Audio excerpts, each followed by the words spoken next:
Constitution Amendment Bill number 3 is not a government reform.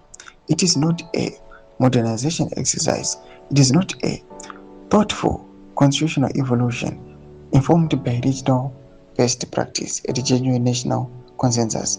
It is a cartel blocking project designed by Mnangagwa, resourced by Chiwenga, targeted at one specific individual, Kusano Chiwenga. Sadapeda mashoko kuda panguwa ino achitaura kuti VP Kusano Chiwenga is the attack panguwa ino akatagitwa neZvaendwa ndiye ari kuonekwa kunzi akagadzirirwa all these bomb shows. Not about subscribe or like out on the bell icon. Tivina mnamubuda nyiko mchinzi. I will not soften that statement. I will not qualify it into meaningless. I will not address it in the diplomatic language that powerful people use to say dangerous things without accountability. CAP 3 exists because in a free, direct popular presidential election in 2028, General Chiwenga wins. The architects of CAP 3 know this. Their fear of that outcome is the entire explanation for the agency, the construction, and the specific provisions of this bill.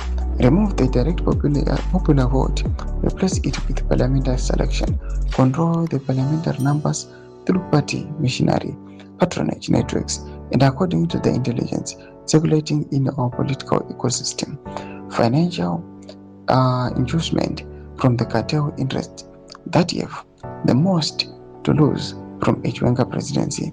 That is CAP 3. Written in plain language, without apology, Operation Restore Legacy is not over. November 2017 was not simply a political transition, it was a covenant. A covenant between Zimbabwe Defense Forces acting their constitutional capacity as guarantors of the nation's democratic order and the Zimbabwean people. That covenant had specific terms, not written in a formal document, written in a moral logic of intervention itself, and the public statements that accompanied it. In the foundational justification that gave Operation Restore Legacy its legitimacy, the terms were simple.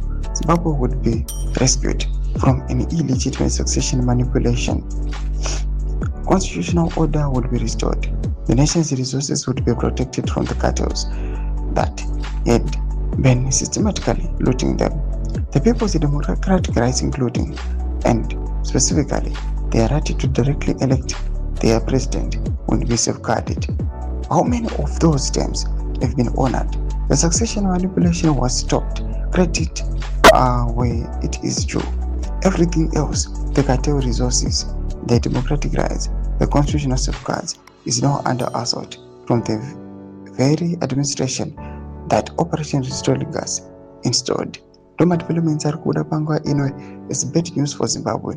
Panguwa ino kuchonekwa kunzi the same people who tried to protect the ideals of the liberation now go back to destroy. Now comment section minutes of grow able to the console page to each. Subscribe or like, catch it on the bell icon.